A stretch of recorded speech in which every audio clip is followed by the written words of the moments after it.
give this to you guys. So it'd be great if each of you could just quickly introduce yourselves and kind of the funds that you represent. Happy to. Rita Waite, I'm a partner at In-Q-Tel. We're the strategic investor for the U.S. intelligence and defense communities. So our objective is really to bring innovative commercial technologies that are doing well in the enterprise into our government partners. We were originally founded by the CIA in 1999, but have since added over 10 other agencies across IC and DoD. I'm particularly focused on AI, so I lead our generative AI investments from the enterprise practice, and then quite a bit of time on the infrastructure side as well. Hi everyone, I'm Noah Yago. I'm from Cisco Investments. So we are the investments and corporate development arm for Cisco. We've got a combined model.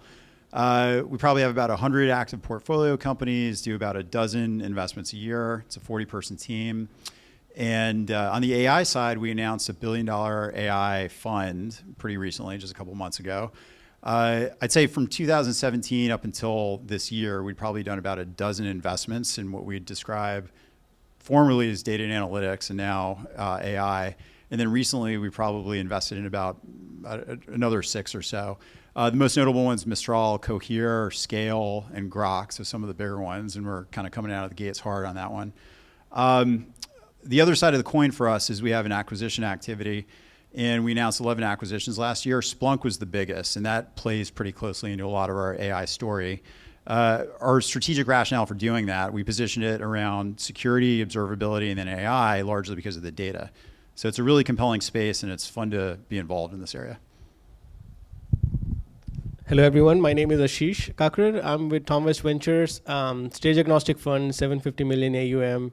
I spend my time thinking about AI infrastructure, cloud infrastructure, cybersecurity, massive verticals, but we'll pick a particular segment and dive really deep. And outcome of that thesis is basically yes or no, ready for us. And then some of the companies that we invested in includes companies like Cohere, where we're co-investors, Harness, which is Jyoti Bansal's company in CI/CD automation, and Cisco just acquired one of our companies, Isovalent, where we led the Series B round.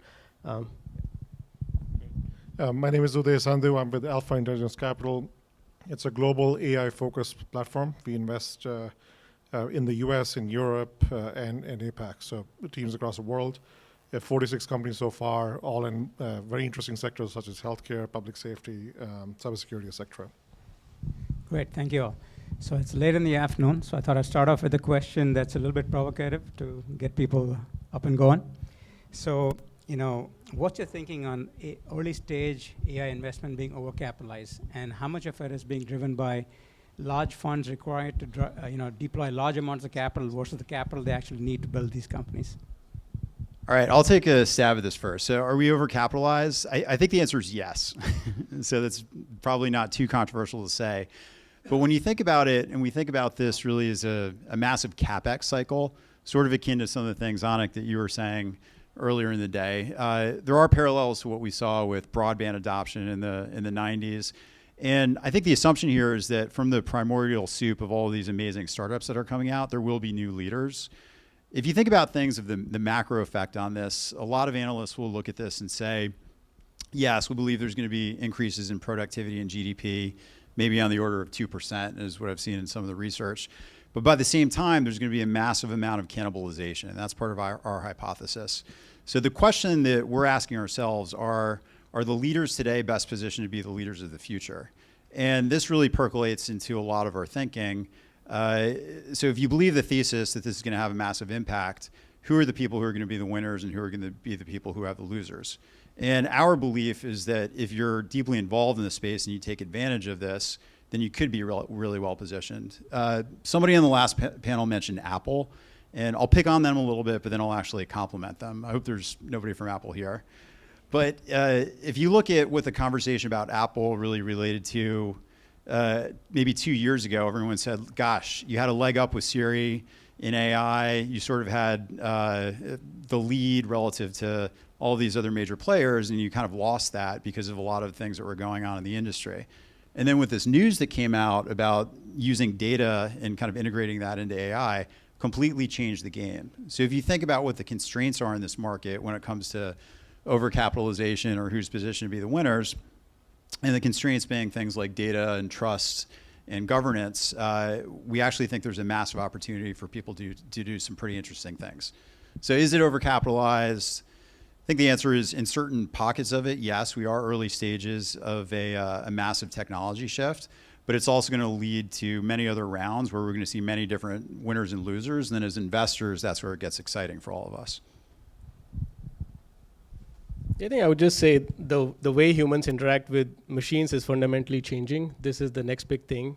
The cables are being laid right now if you compare it to internet days and networking days, and some very interesting companies will be built on top of it. But as investors right now, if you try to follow what's happening in this space, it's changing so fast. Just in last week, I almost had a second ChatGPT type moment when I looked at this notebook LM from Google that just announced. I fed it a research report, and it created a entire, basically conversational podcast in like 5 minutes. That's fascinating. Like, what's next? Like, this is very good for demo, but when you move to the enterprise, are these technologies solving those fundamental problems? One of the architectures that's top of mind for everyone right now is transformer architecture, which basically made it possible for all of this fundamental shift to happen. But is that the one that's going to take us to the next evolution, which is more around reasoning, where these models will be able to look at data and ask questions like human beings? That's an open question. There are alternatives like state space models and others. Now, that winner hasn't emerged yet on what that kind of architecture looks like, but this needs fundamental innovation and lots of capital. As an investor, again, another challenge is, like, do you write a $100 million check at seed stage, or do you fall back some entrepreneurial, like really ambitious founder who is coming up with these newer architectures that's going to fundamentally shift? That's an open question. We're actively looking, but I think this capital is required for some amazing companies to be built for the future. Yeah, I think that, I agree. I think that we are obviously, there's a lot of capital going in, but unless we actually invest now, we're not going to see it in the future. And to the point of winners and losers, I think that it's actually something we've been talking about recently, which is, I think that we are getting close to the point where we will see those winners and losers. And I think it does take a lot of capital. And unless you're positioned to take advantage of those different generational change on the fundamental technology, you won't be able to execute, right? So if OpenAI doesn't have the capital they require to move from one architecture to the other, or if any of the other ones don't have the infrastructure that they need, right? We're moving away from just having, running AI on chips, right? Like when we think of an H100, we're not talking about a chip, right? It's a 70-pound system, right? It is not, these are not light components. And so I think the cost is there. So yes, a lot of capital is required. Some companies are, if we think about valuation side, right, like that part is a little bit more challenging, and as investors, and so I think more for the financial investors than the strategics, there's a lot more considerations as to where you do put your bets, but I do think it is a requirement. If I can add a few things, we look at this fundamentally a little bit differently, which is there's a generative AI side, definitely overcapitalized, but then there's a classical AI side where we see companies using computer vision or other models that are more basic, more defined. They're not overcapitalized at all. And so we see companies in healthcare or other sectors where the classical models are good enough to provide the ROI that they need. And we'll talk about ROI, I'm sure, later on in this. Got it. Thanks, Uday. So maybe a question for you, Rita. One of the things we've been hearing a lot about is sovereign AI, right? So given that, as you're investing, you've got kind of the DoD agencies as part of kind of your customer base or deploying this, how are they thinking about generative AI and sovereign AI, and what kind of conversations are going on there? So I think it's obviously a priority. I think that it's not just about technology leadership and having technical dominance from a global standpoint. I think AI is actually going to drive a lot of societal impact, economic impact, and so it's a question of how do we win that race, right? I think for the U.S. and the U.S. government, I think both across the intelligence community and DoD, they've always been very good with data, right? Like, and that's not a piece that is a challenge. It's very much how do you bring these systems in a secure way and leverage them. And so it is absolutely top of mind and being pulled forward, and we're starting to see more capital deployed towards it. From a sovereign AI perspective, though, and I think that there's different ways to take it, but do we see that every country is going to have their own, models and things of that nature? I think that's more challenging. I think that the infrastructure to actually have this is not there for most places in the world. I think language is still a huge barrier, right? If we try to use OpenAI today in different languages, over the summer I spent a lot of time in Europe, and Portuguese is just not doing so well, right? Like, you're just not going to get the same results. And so I think there's a lot of work to be done. India's doing a massive push towards multi-language and trying to bring that up. So I think there's going to be a continued focus on it, but it's not going to be in the sense of like every country has their model, their own data center. The infrastructure is just not there at this point. So maybe moving on to you, Noah. So when you think about Cisco having customers in every country on the planet, what are the challenges they're dealing as you think about AI in terms of data privacy, data residing in those countries, not crossing borders? What kind of challenges are you seeing that need to be met, and how are you thinking about that in terms of startups you're investing in? Sure. I think one of the truths about this space is it's very easy to build a proof of concept in AI, particularly with a lot of the tools that are available with everyone right now.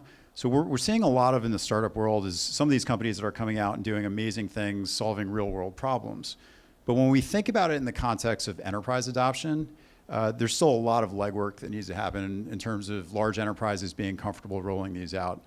Large companies are fundamentally risk averse. So when you think about things like hallucinations, and there's a spectrum there. If you're using AI in contexts like healthcare or missile guidance systems or something like that, people's lives are at stake. If you're using it at customer service, most folks, at least when we call a cable company, they're already pretty upset. So how much worse can it be? So there are use cases where it makes a lot of sense in the shorter term. So areas like call centers, for example, that's an obvious one. I think code generation internally. But when we think about rolling it out massively, when it comes down to mission critical decisions, areas like trust and hallucinations and explainability, which came up also in the last panel, those are paramount in terms of figuring those things out. So when we think about where the dollars are flowing, also from the investor perspective today, so obviously NVIDIA's captured a lion's share of that, and then it kind of goes to the cloud service providers who are buying all these things. But I think what we're going to see is there's this massive supply of new startups and technologies that are going to be coming out. Still might take a couple years until large enterprises feel comfortable putting those things in place. But to answer your question specifically, what are we looking at? I think model integrity, model safety, so model security, that's a pretty big theme. If you look at our recent portfolio and investments in the space, within AI, we're definitely skewed heavily towards security, just because that's kind of where we're thinking what we care about. Solving things like hallucinations, there's a lot of really interesting academic work that's going into that right now, like grounding it based on search and currency and RAG and the rest of that. But yeah, our sense is that to do this internationally and to meet our customers where they are, there's quite a lot of guardrails that we need to put in place, which are going to take a number of years, I think, to really establish. Great. So maybe Uday, a question for you is, when you think about identifying promising AI startups, you made the point about generative AI and kind of traditional AI. What are the kind of things that you look for when you invest in these companies? So using proofs of concept as a starting point, you have to prove that you can make money as a company, right? That's the basis of it. So AI could be a product or it could be a tool, but more often than not, it's a tool. And that's how we see these companies, where it is, you have some science, some algorithms that you're using, but at the end of the day, what are you really solving in the real world? And that's what we really care about. So that's why I said about traditional or conventional AI versus Gen AI. But Gen AI, as Noah said, in healthcare, you can't use it. A number of our companies have tried internal experiments, and every one of them would have killed a patient. So we can't do that. And so then the question becomes LLM versus SLMs, and that's something we discussed earlier. The companies that we've invested in, they have their SLMs. They use data that they have access to build special models, that are actually used to prove that the ROI is, well, that patient doesn't die, or that a readmission doesn't happen, right? And that's how we see these companies as providing value for their customers. Ashish?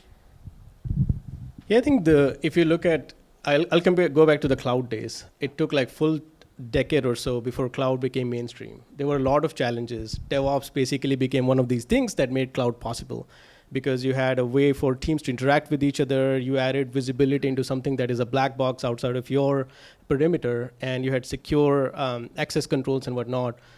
A lot of that is just missing from this large language models right now in production, which is a key challenge for the enterprise. And now, the way these systems are going to move up into production, you need a way to evaluate these in pre-production.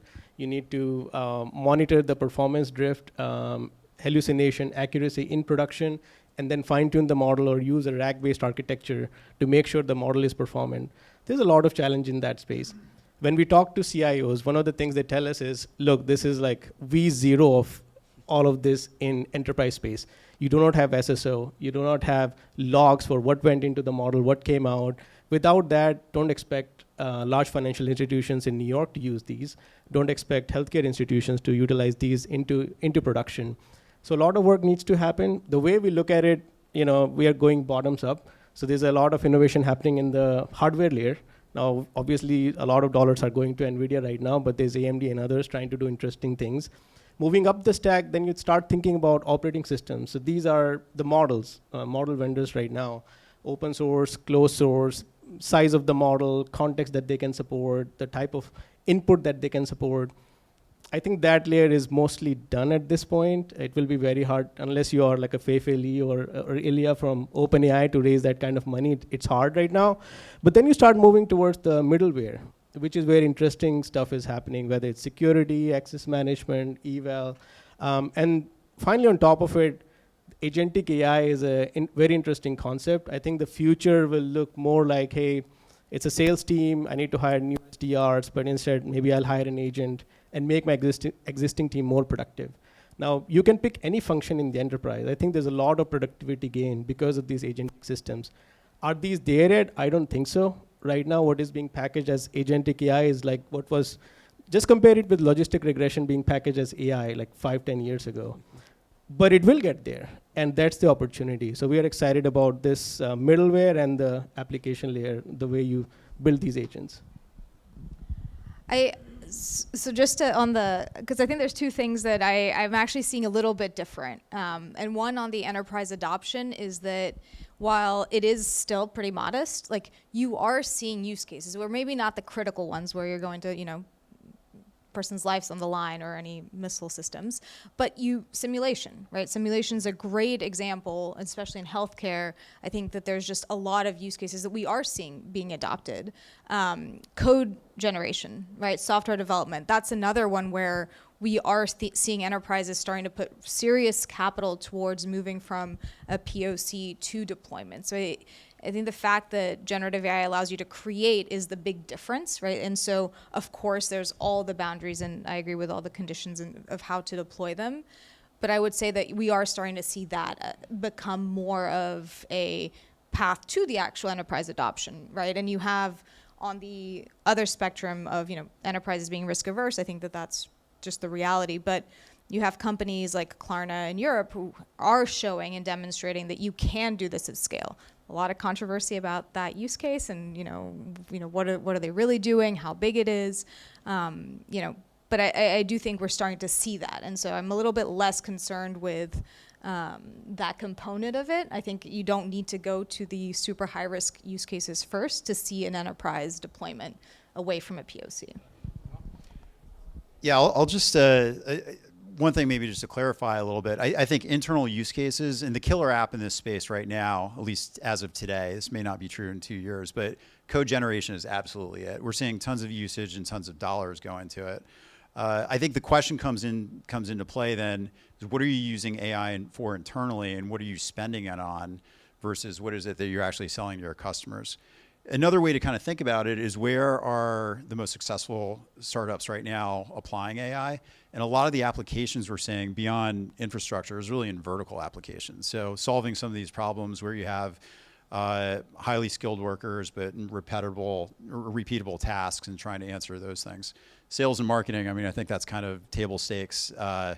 If you're in the comms business or the PR business, you can use this tool today, and it's incredibly helpful, and we're already seeing impact on those types of things.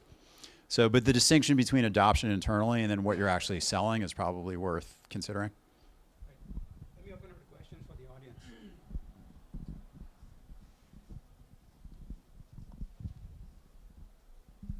audience. How do you think services software will change the SaaS companies, startups, and the leaders like Salesforce, maybe Workday and others? Thank you.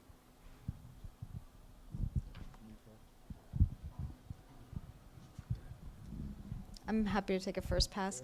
I actually think it's very exciting because it's one of, and I think we'll get to that some point on one of the questions of what's next and what is exciting. There's still a lot of legacy data systems, right? And so we're going to have to figure out a way to have the legacy talk to the newer systems, and how do those models interact? Are they APIs? Are they agents? Are they frameworks? We have a lot of good stuff coming up and all. But I do think that there's an opportunity for the SaaS model to change pretty significantly, right? I think you do need to have the conditions to be able to manage and have data compliance, which I think is the biggest challenge today. But if you think of what Salesforce, and again, ignoring the complexities on compliance, right?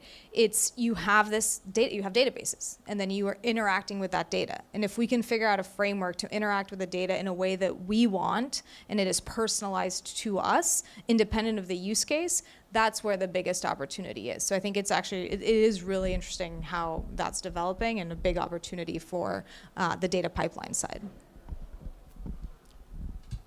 I'll add, there's also an emerging type of pricing models that are coming out of this whole business, where people are buying services based on tokens and things similar to that. So what we're saying is, I think 100% agree that I think it's going to accelerate some of the areas in service software.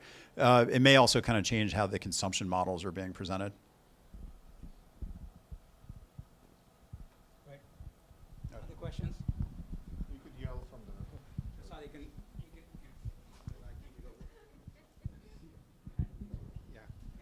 So just for context, I work for KPMG, and of late my life especially seems to be full of contradictions, right? So we sit in the intersection of, as a big $50 billion enterprise, we have to adopt AI to transform our business on one end, we're transforming our clients' business on the other, and we're also investing in early stage startups. And the contradiction comes from what we hear in the Valley about everything you guys have talked about, and then you go into the enterprise, and boy, it's you wonder, how is this latency ever going to get? How are we ever going to cross that bridge? With that said, one of the things I will say is that we started to think about this adoption as front of the curtain services and behind the curtain services, and front of the curtain touches customers, critical systems, so on and so forth. But we're seeing a lot more bolder sort of adoption and inquiry in behind the curtain services these days. Over the last 6 months, especially automation of accounting. We've seen, for example, automation of RFP processes and stuff like that, that have an ROI that is immediate, it's in your face, it's reportable, and it almost can be adopted and delivered within a few months. And so from a startup ecosystem perspective, one of the things that we've been seeing is the startups that are most likely to get adopted in this phase of the evolution are the ones that embed themselves into the workflow, as opposed to require users and to go outside the workflow, get some intelligence from a system, and then bring it back in. I wonder how you guys think about it. How does that influence your investment strategy? I can start. So I think you're right about what enterprises are seeing and what founders are telling everyone is happening in the market. There is a big delta. And the reason is there are three things happening at the same time right now. One is more around data. You talked about legacy data pipelines and whatnot. It's exploding, obviously, volume, velocity, variety. We've been hearing about it for a very long time from the big data days. But it's still true. And then the architectures are changing from legacy to modern to basically make sure you can handle all of that. Second is more around regulation. So California has CCPA, European Union is coming up with AI Act. So you have to deal with that and stay compliant. And the third is the models themselves are changing so fast. This ecosystem is very hard to kind of keep track of because every week is like a month in cloud days or longer. So those three things are happening. So as a key decision maker, you're also kind of feeling a lot of pressure from the board. Hey, what is our AI strategy? What are we doing for next 5 years? What does that transformation look like? So then that creates expectation and a lot of pressure that, hey, I'm going to bolt Gen AI onto my data and suddenly magic will happen. Well, as you're right, it doesn't happen. It doesn't work that way. For many of these use cases, traditional AI is actually really good. Whether you're doing churn prediction or pricing or bidding for ads, traditional ML works really well. Gen AI has its own specific use cases. By the way, I believe in it. I think it's real. I think it's happening in the enterprise, but there is still a delta in where we expected it to be by this time of the year versus where it is right now. But that will change. So within that, when founders are basically creating something interesting, like if you are asking your buyers to change their behavior, that's a tough sell. But if you are integrating wherever they are, let's take example of code gen. Like I'm on GitHub all the time with my repo, or IDE, I'm there all day. And if I can write what I want in just plain English, and it can convert that into code that is basically secure, scalable, that is magic, and that's where a lot of these interesting things are happening. I'd say I agree with what you said with respect to workflow, and it has to fit the workflow. But then I think it's also observability of the human and learning from the human what they do first, because otherwise you're asking them to change too much. Asking the human actually does the work. And so, especially using healthcare as an example, the companies that we have found more success with, they are the least intrusive in their workflow today. And then over time, they take more because it earns the trust of the critical person that was doing the work. So agree with you on that philosophy, but full replacement will take a long time. So it's still augmentation until we get to that stage. I might just add a couple of specific examples. When you think about things like semantic search, that's something, it's a technology, but it enables a lot of different use cases internally that could sort of facilitate day-to-day activities and different types of work that you could make more efficient. And one thing to think about is one of the sort of light bulb moments for me when I was thinking about the space is that what Gen AI does is it removes the developer as a constraint. And I think that applies not just to building core technologies and startups, but also ways to make your businesses more efficient. So ultimately, if you have this technology, you can offload a lot of the logic to Gen AI, and then you have mid-level employees across an organization who can use this. Some really interesting things are going to happen. I had a question about the spectrum of uses of AI. On the last panel, they talked about everything from simply reskinning GPT and putting that in their products to assembling AI-driven components to actually building proprietary LLMs. As you guys evaluate companies, is there a premium assigned to certain uses of AI and a discount assigned to other uses of AI? Or how do you think about the valuation in conjunction with the use of AI? So thinking about the valuation in conjunction with the use of the AI, I think it all goes down to ROI ultimately. And when you think about maybe different models or what people might use, the switching costs today are actually pretty low when you think about all the models. So you could have specialized models that are very focused on conversation or just processing images or data. And you have to think about where you're going to invest in the context of that. But ultimately it's a product and you're trying to figure out where the dollars are going to come from and who's going to pay for it.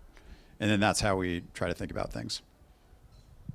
And the only thing I'd add is, I think, and from a biased perspective, like technical moat is certainly like a great one, and it's very defensible, and you can easily see it. But there are others, right? Whether it's business model, whether it's distribution. I think distribution is a huge thing when it comes to generative AI, whether it's applications or tools.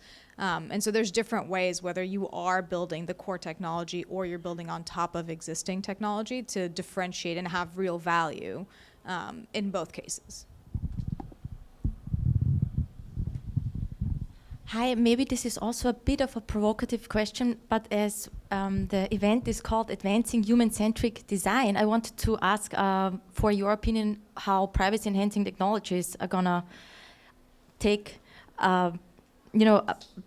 be picked up by the market or not. I think it's like the time is over already, although only last year the White House published this national strategy on data sharing and data analytics, and I know that In-Q-Tel has invested in some multi-party computation companies or one, and they also tried to pivot to securing LLMs and stuff. So from my perspective, even though we are trying to advance this, privacy-enhancing technologies such as maybe synthetic data is doing all right, and federated learning is doing all right with big players, but multi-party computation, homomorphic encryption, zero-knowledge proof, or other things, how do you see this? Is this still something that is interesting for investors, or is this already something that, its time has passed?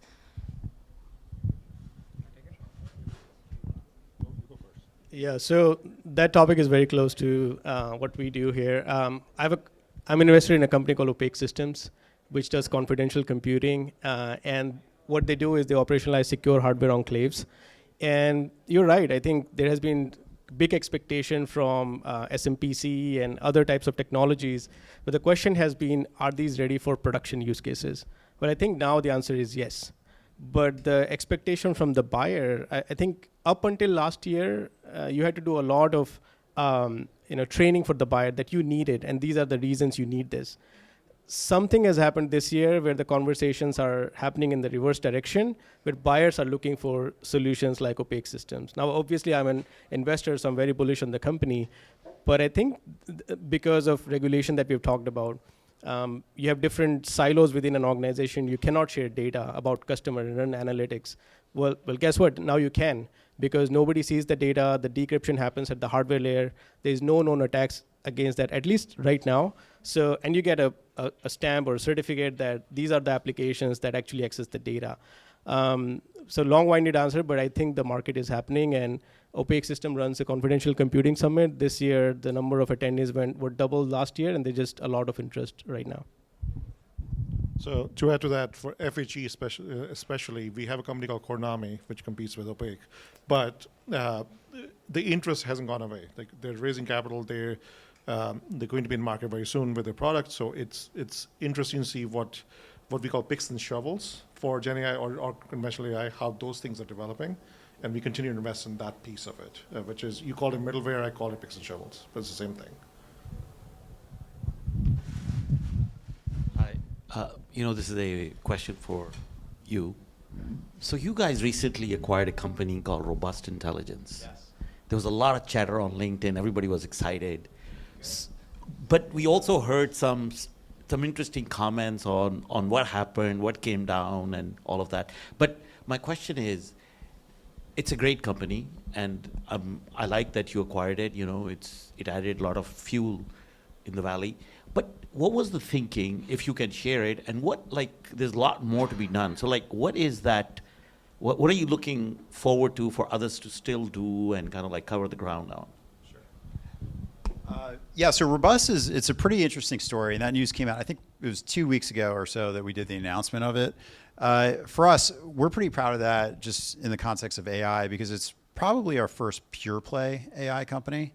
And it's relatively early, works really well with a lot of the themes that we're thinking about. And they were a portfolio company of ours first. So we knew them first through the context of the investment.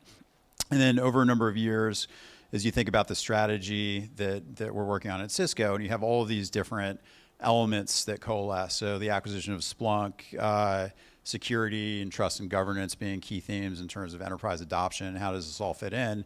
And then so what Robust does is it actually fit in very nicely with our pre-existing strategy at Cisco. But then as well, the startup was doing some really interesting things, great team, we're really excited about them. So we felt really positively about them. Does that answer the question? Yes, the next. What is next? Right. So, next, what I would say is this. I would probably track our investments. We try not to talk too much about forward-thinking thoughts on acquisitions, whatever I'm comfortable with. Yeah. What I would say is some of the things that we're saying here and some of the announcements that we make about investments it should signify how we're thinking about our overall strategy in the space. We had an investor day earlier this summer too, and I think we spent a lot of time talking about it. And it's not really a surprise or a secret or anything. The rationale for Splunk, which was really transformative for us around observability and security, and then using the data across our network for different things, that all plays pretty closely into how we're considering AI. Thanks. Right up in there. Upinder Bawa. I've been a CIO in high-tech and non-high-tech corporations and institutions for the better part of 30 years. I've met a lot of CIOs in my career, and probably over the last 10 years, who have been reasonably disappointed with the RPA cycle, the conversational AI cycle, metaverse cycle, VR cycle. So they're a bit disillusioned in general with Silicon Valley and so on. As investors, could you share what you've learned from those cycles that you're going to try and adopt into this AI cycle that you think is different and is more valid, and why they should really pay attention to this versus waiting for this to just die down? Who wants to go first? Yeah, go first. Yeah, I think that's a very interesting question. I mean, Silicon Valley has these hype cycles, right? Every few years you'll hear about a shiny new thing, and then it just fizzles away. And I've been thinking more and more about it. Like, investors also create these hype cycles. Then they will have thought leaders post about those companies and those trends, and suddenly everyone is buying those, and then from high expectations, suddenly there is disappointment, and these things fizzle away. And we keep seeing that, even now that some of that is happening. But what is true is this fundamental technology shift that we are seeing right now. If you go back to the blockchain days, I'm sure some of those companies will do well, but if you look at the technology, I think it was always a very interesting technology looking for a pain point in the enterprise. Whereas here, the problem is reverse. There has always been expectation that AI is going to work, and we've been hearing about it since Turing had that question like 50 years ago. There have been a lot of CNN, RNN, and whatnot, innovation on those lines. And then big data happened. Some of those companies did okay, but not great outcomes.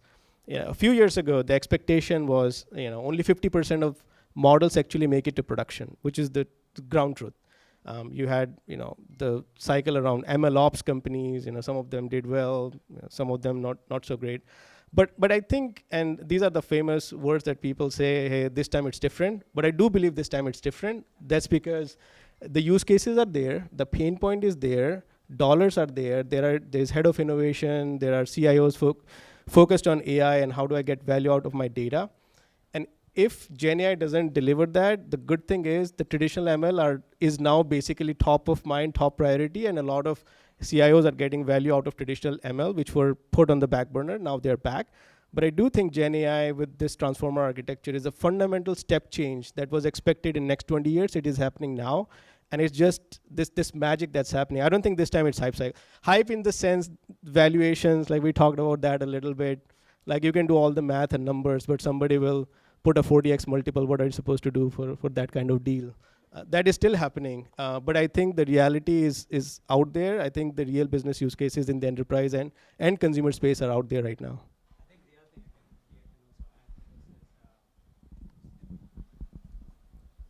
I think the other thing there's a very big macro factor that most people are missing here, which is if you look at most of the developed world, the birth rates are negative or zero.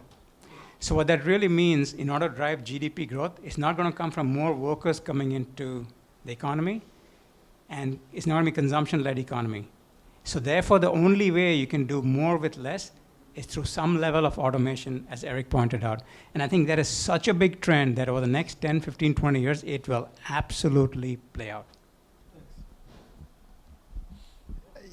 Question I ask, how many of you in the audience have GPT on your phone or Gemini or whatever, or use it in your day-to-day life? Okay, so if you contrast that with the question of how many of you own a Quest. I mean, I'm sure this audience is probably like more, but okay, I have one too. I play around with it once every 3 to 6 months. Amazing experience. But there are real use cases and people are using this today. And that's not just limited to audiences like ours, but it's really across the world at this stage. And I think to your point, there's real dollars and economic cases for why this makes sense. So Klarna is a great example. If you can chop off 20% of, or I don't know if that's the right number, but some amount of your marketing budget by just implementing a new piece of software, that's real value that you're getting as a CEO or a board or investors that you weren't getting from some of these other technologies initially. So also when you think about AI, it's a very broad space. You can invest in the infrastructure, you can invest in verticals, you can invest in trust and governance, and it's a general purpose technology. And as such, how you play it probably has different answers to that question about where it sits within the hype cycle. One example, so one of the probably emerging trends right now in the investment in AI space is like physical AI, right? When you talk about things like humanoid robotics and things like that, and how AI kind of fits into that and will lead to a new revolution on robotics development. So I think that's vastly different than talking about someone putting AI in your call center or in your comms group. So how you kind of think about those things, you probably land at different answers, but it does feel like it's very real today. And the dollars that we're seeing, yes, a lot of it's going to NVIDIA right now, but all these H100s and A100s that are shipping out, people are just getting them now, and think about what the world's going to be like 18 months from now and how far we've come over the last 18 months. Take one last question. So almost a year ago, we had a Secure and AI Summit in San Francisco. I think some of you were there, and a lot of talks last year were about security. There was some uncertainty about the AI overall, some fears about the future. Today we sit in here, it feels like there is a more positive attitude towards technology, a bit more certainty. We talked a lot about a lot of money that's going into AI startups, about how different this be from the previous one. Today also I think the Fed announced the decrease in the rates, I think 50 basis points more than a lot of people expected. So my question to you, and I think Anik also started today the session, and almost everybody said here that we think that we are in the middle of AI bubble. So I'm curious next year, so if we have a similar event, so what will be the key topics we are discussing, and what are the things that you're looking forward to, and what are the things that you're really afraid of in the next year or two?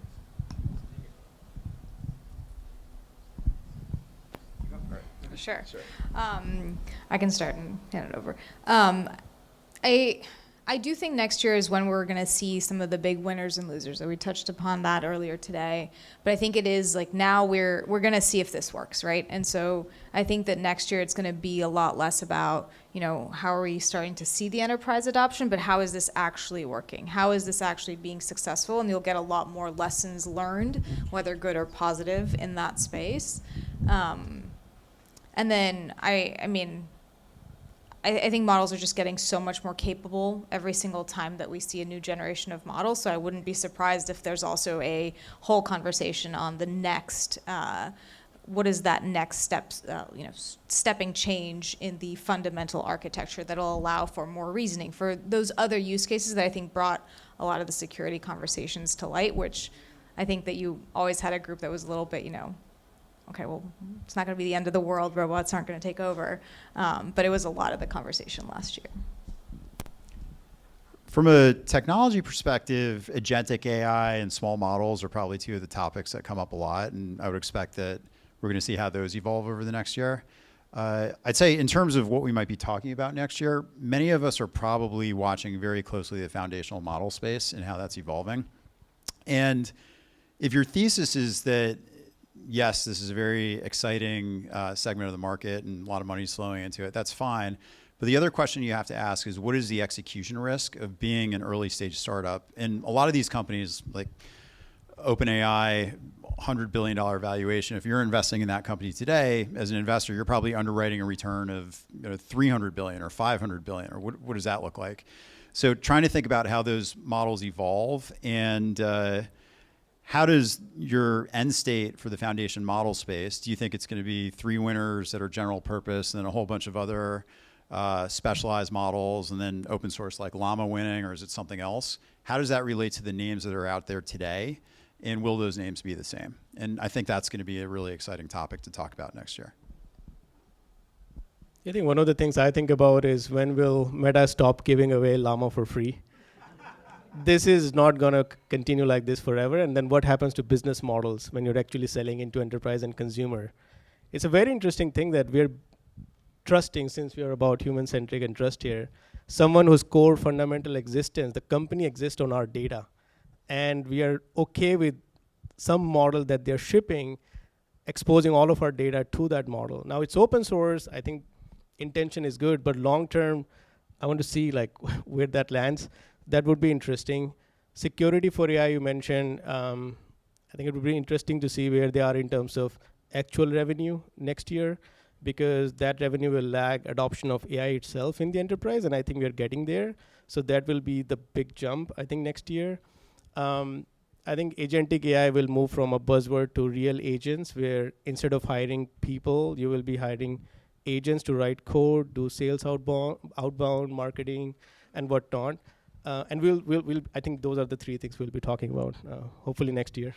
So they talked about the positives. I'll talk about the negatives, which is, we talk about the losers. What happens to them? What happens to their investors? How many of those funds plowed money in 2021 and they will eventually die out? And how that impacts the entire ecosystem. So that will be a fear that we think about next year. Thank you all for participating. It's been fantastic. I know everybody's kind of tired, so there's some drinks out there, but I'd like to maybe just close it with 1 minute of kind of summarization of what we heard today. I hope that you all took away that we're in the midst, actually in early stages of a technology innovation that's unprecedented in terms of rate and in terms of scope.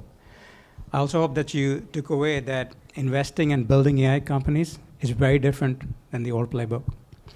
I also hope you took away the potential for human augmentation versus displacement, and it's a conscious choice of what we invest in and what we drive. I also hope you took away the fact that the need and the importance of multi-stakeholder discussion. This is a really complex topic. If you create a bubble chamber of only investors, only big tech, only regulators, you're going to come up with the wrong answers, because there are more questions than there are answers. So it's really, really important to have all of you here, to have this conversation, and let's keep the dialogue going. Thank you so much.